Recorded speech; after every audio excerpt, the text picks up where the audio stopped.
time to get up and go. It's time to move. It's time to experience the move of God in your life. It's time to see the move of God in this world.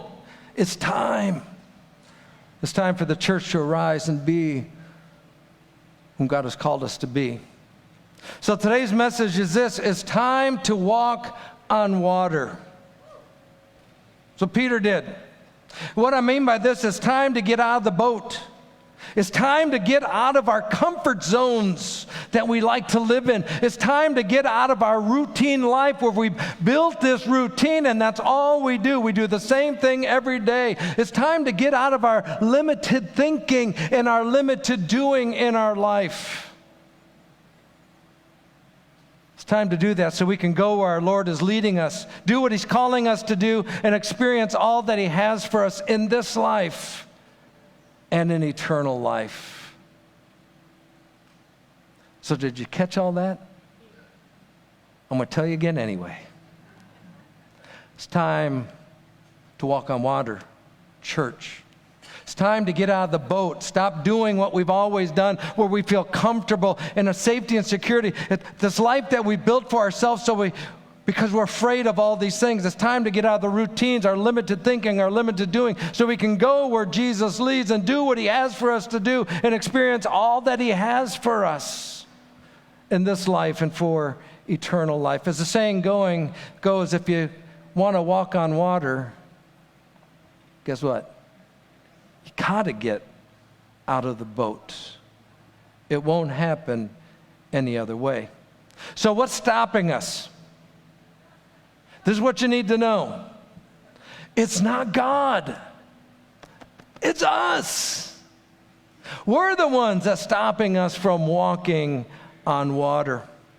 And what it is mostly is this: it's fear and unbelief that we hold on to that keeps us stuck where we are, living in the prison of our own making and feeling hopeless to do anything about it. It's fear and unbelief that we're holding on to. It's this fear that something bad will happen if I get out of the boat. If we take a risk, if we go where we've never gone and do what we've never done, oh no, something bad might happen. It's fear that keeps us stuck where we are. And it's also doubt and unbelief that there's actually anything good out there, outside of where we are, outside of what we've always done. Fear and unbelief. Scary thing is that many people will get to the end of life and realize this truth too late. That the most dangerous place to live is in the boat. Seems like it's the safest. It's not. That it was that comfortable life, that routine life, the fruitless life where nothing for the kingdom actually happens, the emptiness of all that Jesus prepared for us in advance to really experience His life, for us to walk in on the water, that place that is beyond all that we could ever ask or imagine, where His power is fully at work within us. Many people will get to the end of life and realize too late that's what life was really supposed to be all about. To walk on water, we need faith. We need more than intellectual assent. We need faith and trust. We need faith that really knows Him and loves Him and dares to go with Him. We need a faith like David had here in 1 Samuel chapter 17. I want to tell the story again because it's just so indicative of where we often live. The Israelites and the Philistines were going after each other, and they had taken up positions on opposite hills where there's a valley in between. And in this valley stood this tall, more than 9 foot tall Philistine named Goliath. And he is taunting the Israelites. And he's saying, hey, send one of your guys to come down and fight me, and whoever wins gets all the marbles. That's whose God is really God. Your God is nothing.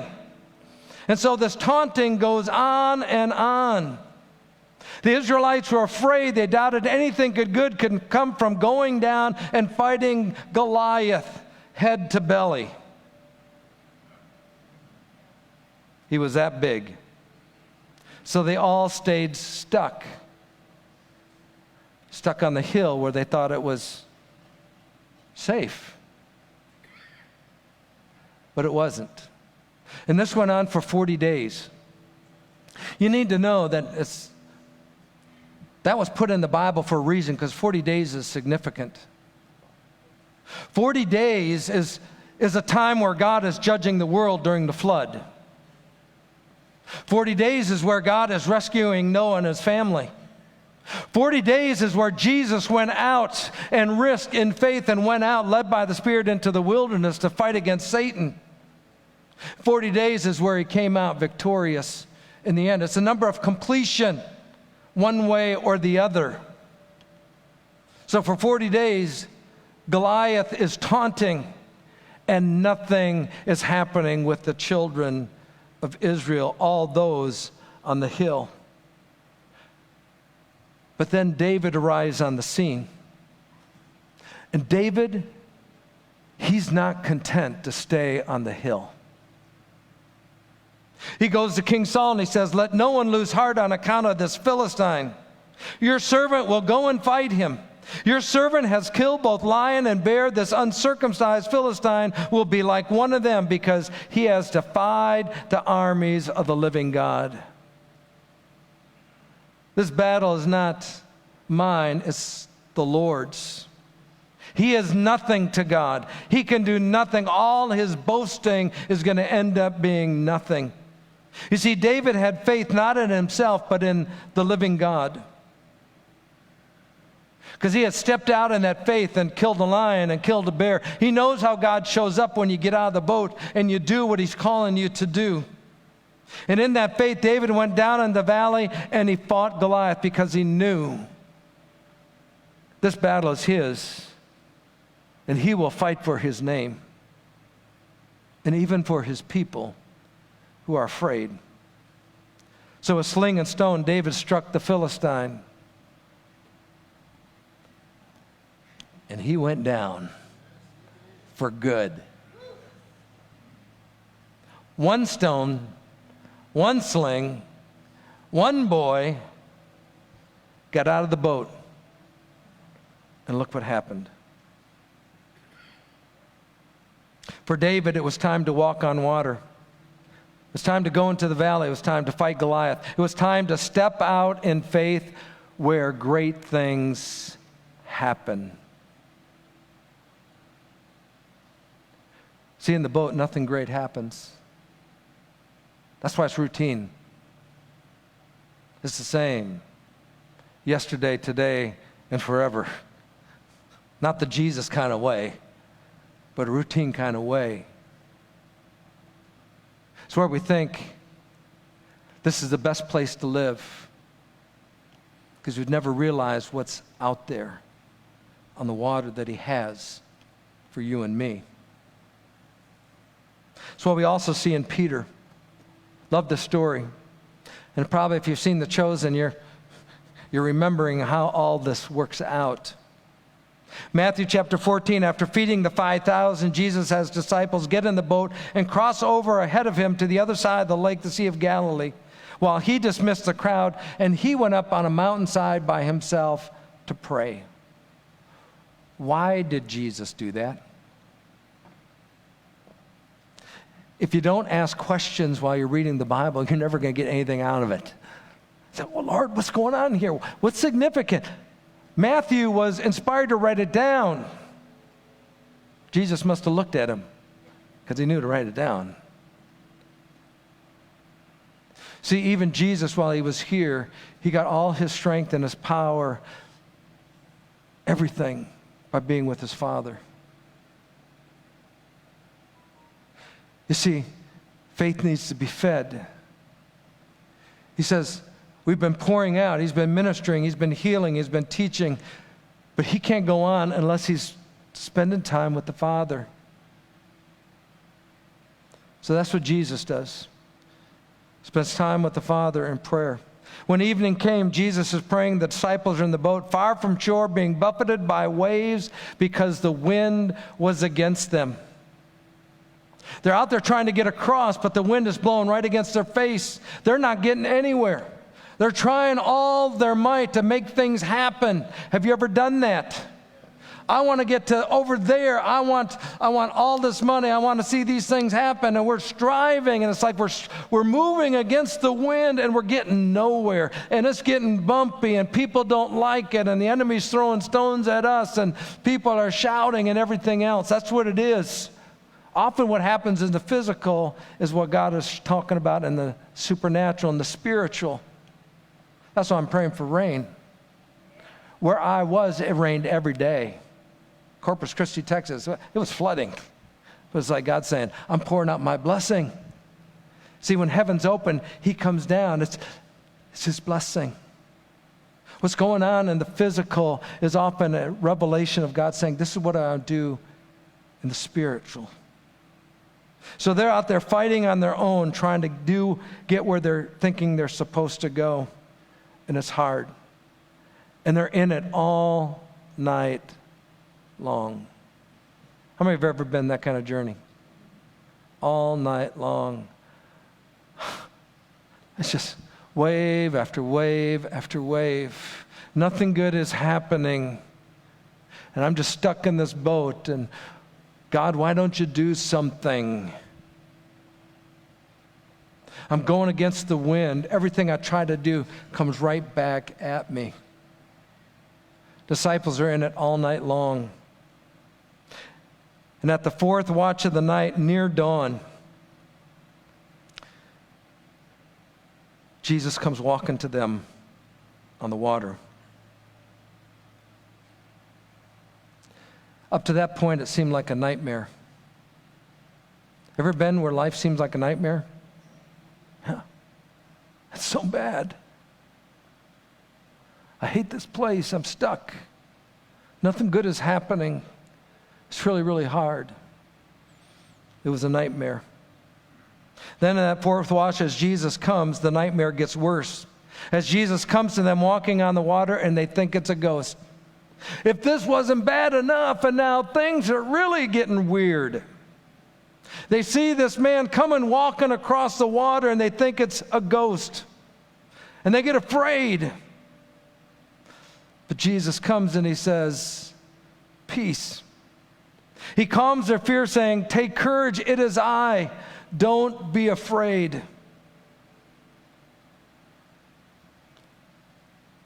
I'm right here. I'm on top of the water. I'm over all the stuff that's underneath my feet. See, when you're walking on water, what's going on below you doesn't affect you. It may still be there, but you're walking on the water. That's where Jesus is walking on the water. He's not concerned. He's not uptight. He's not frustrated. He's walking above it all because he's been with the Father. Everything Jesus got, it came from above. What looked and felt like a nightmare was actually a sweet dream. Jesus is here. He's revealing his glory. He's showing me what being with him is really all about. How many have ever had a nightmare turn into a sweet dream? I don't mean the natural, I mean the spiritual. It can happen in your dreams. It's a weird dream. It's going bad, and all of a sudden it turns out really, really good. And Jesus is there, and he walks up and he hugs you. He holds you. He lifts you up. There's things that he will do. He speaks in dreams. But what he's doing is he's taking us to a better place in him. See, what seems like a nightmare is a setup for God to take us to a sweet place in him. Even though we have an enemy whose name is Satan, he's out to take us down. Jesus uses those things as he works things for good to take us to a higher place in him. It is the fire that refines faith as gold. It shows us, it gives us a testimony. Without a testimony, we really have nothing to talk about, but we are witnesses. We have testimonies how God takes these nightmares and turns around into the most sweetest places to live in His presence where He shows us His glory. So people need to know that that's what He does. He turns nightmares into sweet dreams.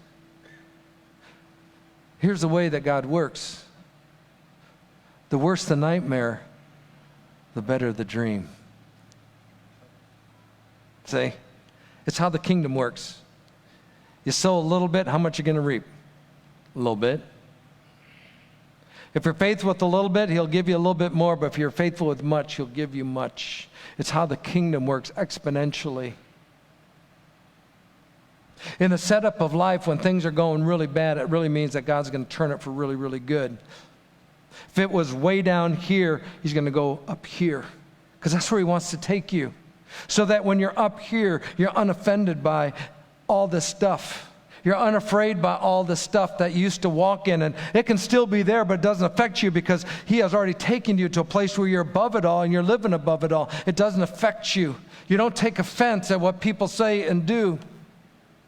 You see people the way He sees them, from above, looking down with compassion. That's why you're not offended.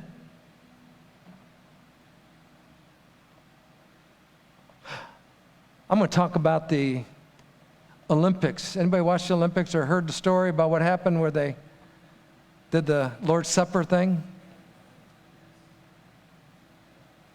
See, a lot of people, they get offended. And there's a part to be offended by. But I get repentant. Because the reason things like that are going on is because the church is not going and making disciples. We're sitting in the boat. Those people need Jesus just like we needed Jesus. We have offended God by the way we treat His precious body and blood, where we said, oh, it's not even worth coming to get it. We walk by, we don't want to really praise Him. And what we're doing doesn't bring Him honor, it brings dishonor. You see, we're all the same.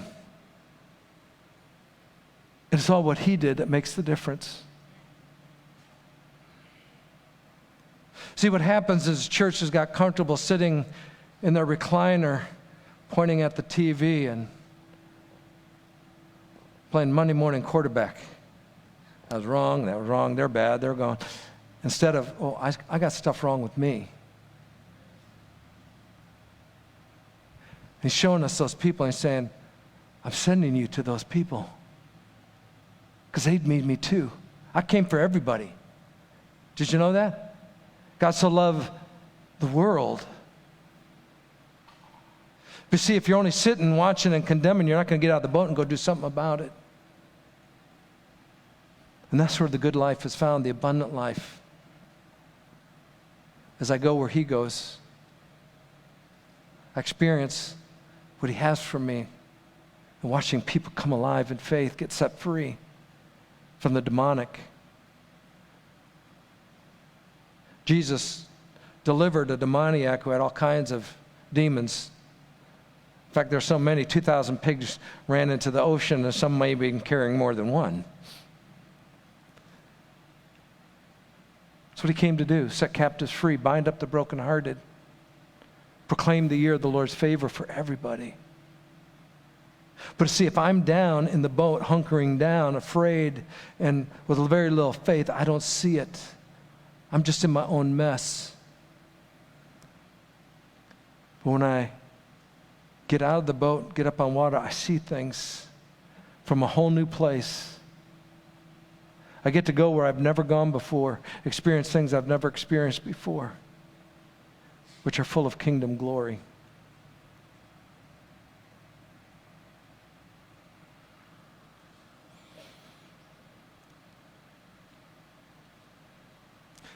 You see, the setup of Jesus inviting us into a deeper relationship doesn't happen and isn't realized until we step out in faith. That's what faith is. Stepping out of where I was, in my safety, in my prescribed life that I've built for myself, and I step out to follow him. It's what Peter experienced. Peter wanted more. Did you know that? You don't hear anybody else asking the question, Lord, if it's you, tell me to come out to you on the water. Peter wanted more. He takes a risk and go where he's never gone before, and he does what he's never done before. He walks on water. I wonder what that looked like. There goes a fish. What's that? See, that's what's out there. It's a whole new perspective. It's a whole new realm of kingdom living. It's a whole new place in my relationship with him. I love, he says, Lord, if it's you, tell me to come to you on the water. And what does Jesus say? He says, come. A lot of people fail to realize that the Christian faith is really an invitation. Jesus is always saying, come. Come to me, all you are weary and heavy laden, I will give you rest. Come follow me, and you'll be fishers of men. Come receive everything I've paid for you. Healing, wholeness, fullness of life, abundance of kingdom blessings, relationship, heaven on earth experiences in him.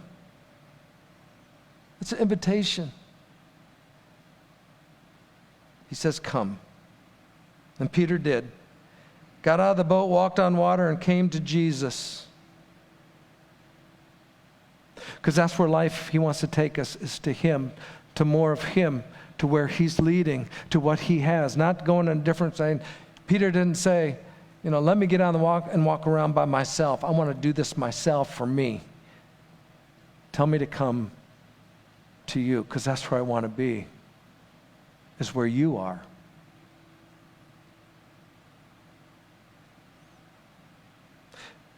Peter got to where he had never been, saw things he had never seen before, and experienced something he had never imagined he would.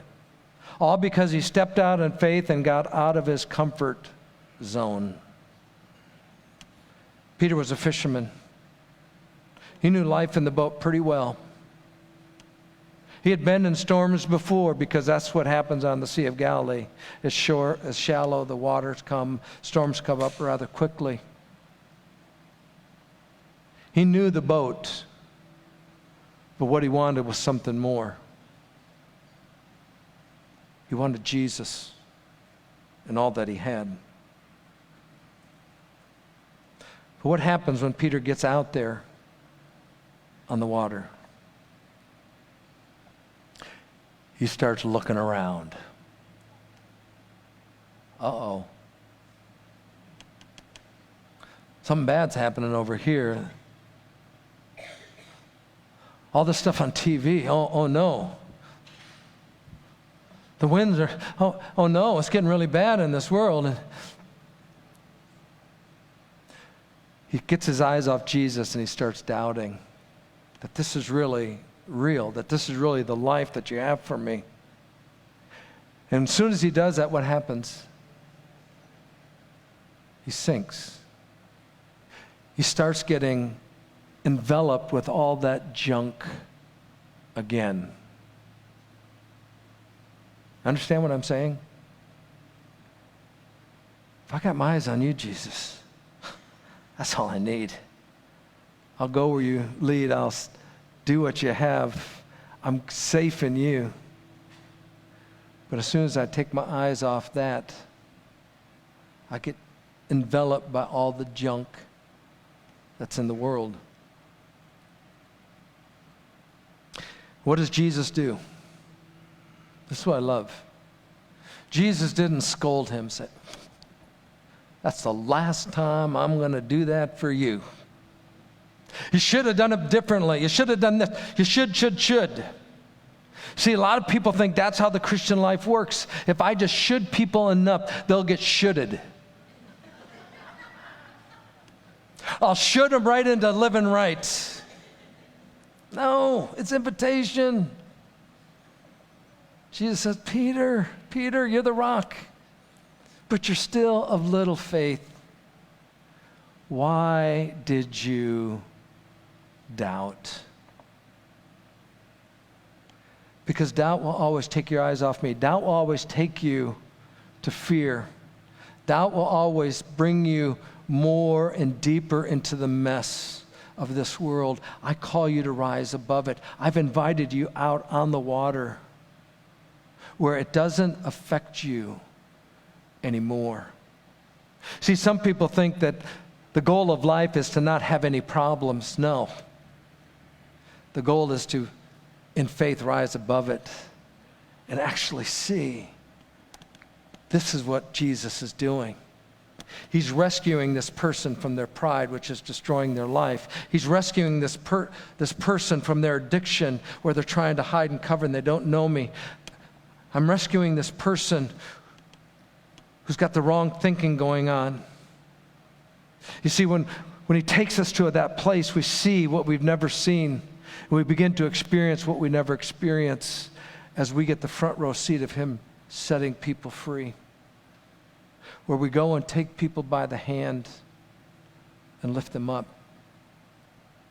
At this conference I was at, there's a guy by the name of Brian Blount. Anyway, powerful speaker. But this is what he experienced. You know, talk about experiencing something he never experienced before. He was in Africa when he was showing us. He showed us videos, but he went into a pharmacy and there somebody had a bad back or something, and he said, are you experiencing pain? And they'd say, yeah. And he'd say, and all he did was this, well, can I hold your hand? He held their hand and just smiled at him. Just looked them in the eyes and smiled. And they go, what? Wow. I feel heat. I'm on better. How'd you do that? And he said, what do you think? You're Reiki. No. You're a chiropractor. No. He says, I'm a Christian. And that's what we do.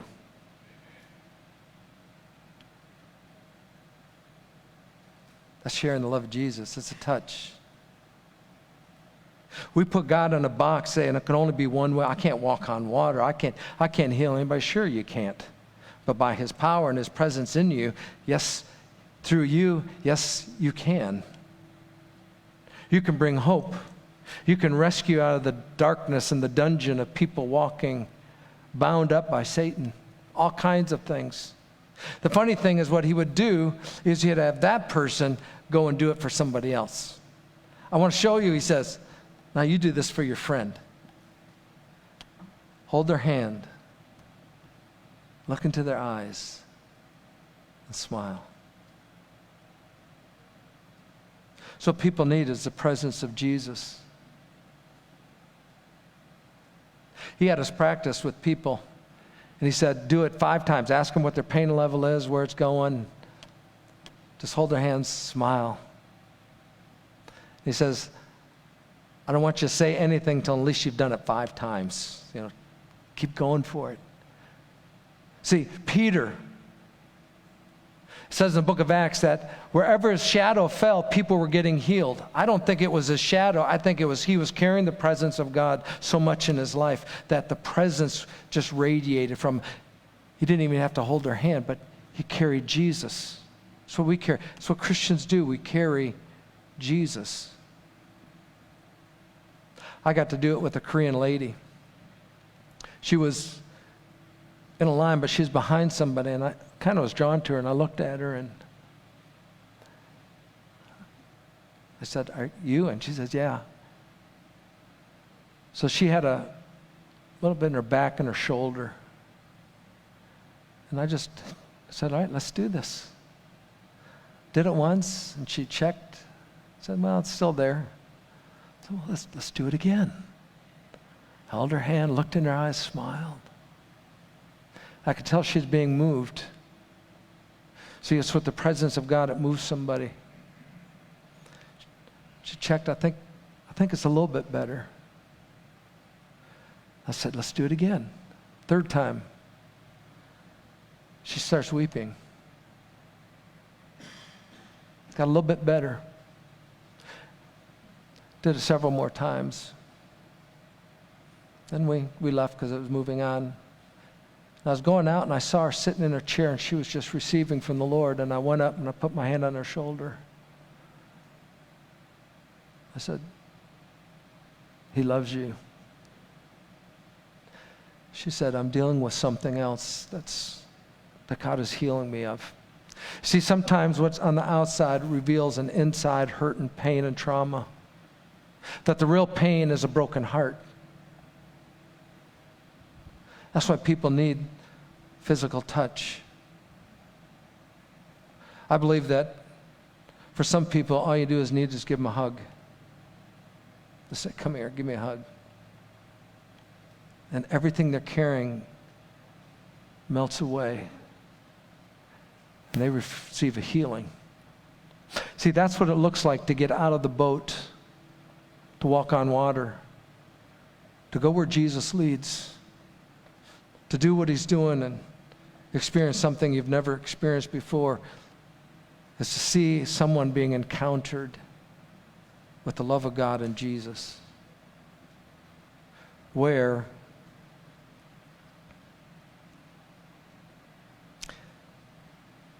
He strengthens you with power through His Spirit in your inner being. He strengthens you with power through your inner being. And mountains are still being moved. Strongholds are still being moved. Dead are still being raised. Giants are still being defeated. That's what Paul was praying for. He's praying for us. So what I love about Scripture is everything that was written down was written for us. Yeah, the us was the Ephesians when they first received that letter, but it's us afterward. And this is what he prays, that we may grasp how wide and how long and how high and deep is the love of Christ, and to know this love that surpasses knowledge. It's what people need. It's what we need. God, how much You really love me. He says, that's it. That's how He strengthens you with power through His Spirit in your inner being, to know who you are in Him, how much He loves you. And that is what you carry. You carry the love of God, where you begin to see things happen more than you can begin to ask or imagine, through the power of His presence, the power of His love at work in your inner being. So, as I am filled with faith, with that love of Jesus in me, I can walk with great boldness, with confidence that as Jesus leads me, He will protect me. There is no unsafe place. How many want boldness? Come on. I'm giving you permission to be bold. That's what I got on this conference. I just got permission to do it more. Don't hold back. Come on, John. You can do this. Just go. Grab somebody's hand, look them in the eyes, and just love them. Permission gives boldness, confidence. It's Him.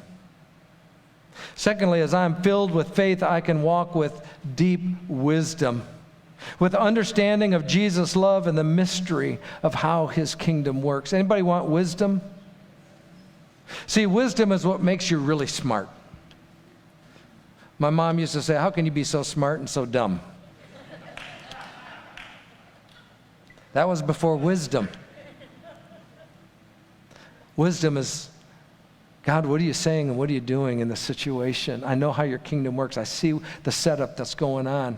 I see what you're looking at, and I see what you're trying to say to this person. It's a wisdom that comes down from above. It's not yours. Smartness is His impartation of truth as you see it through the eyes of faith. That's what he wants to give. He wants to give boldness and wisdom. And thirdly, as I'm filled with faith, I can walk with inner power, with the ability to walk in and experience more than I could ever ask or imagine according to his power at work within me. How many want power? See, it's not your ability. It's his power that comes to rest on you. So if you really want those, I want to ask you to do one thing. Peter had to act.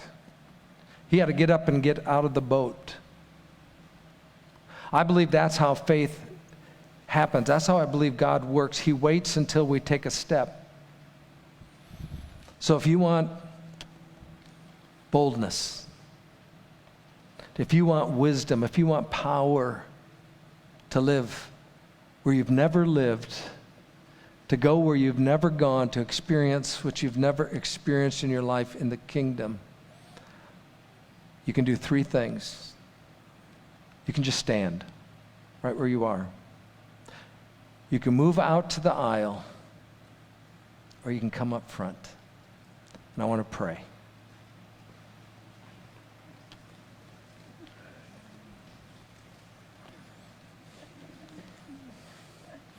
I'm normally not a guy who asks people to do this because that too can be taken for granted. But I know this is exactly what Peter had to do.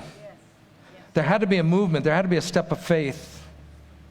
There needed to be an activation as faith begins to move and mountains begin to move.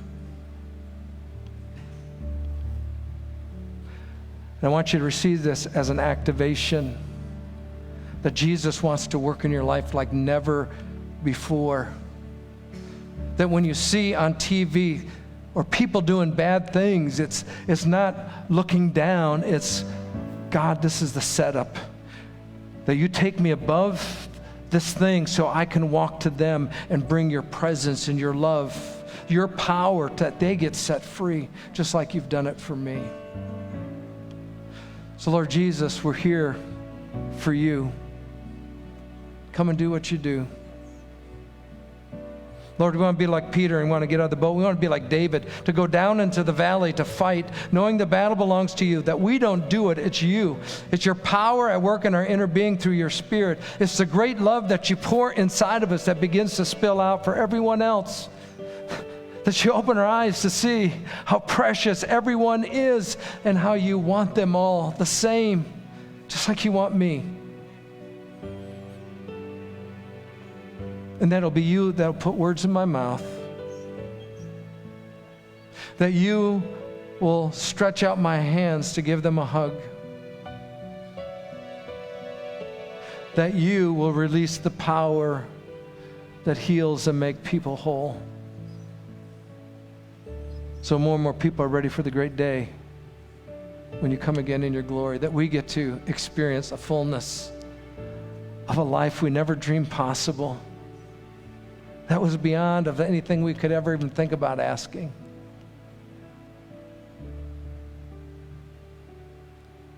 So Holy Spirit, come. Lord, I pray that you take people in this room who will live to see people getting healed. That with a touch, with a look, with a word, the people are rescued, set free, made whole. Just like you sent the disciples out to do those very things. And that you give us joy in the journey as we live it above the wind and the waves. And as we live to see your glory come, your kingdom, all for you. So bless us, your people.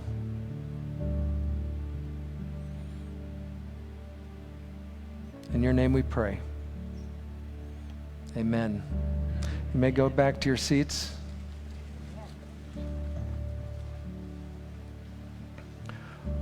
We're going to say goodbye to those watching online. May the Lord bless you and keep you. The Lord make his face shine on you, be gracious to you. The Lord look upon you with favor and give you peace. Call me if you need me.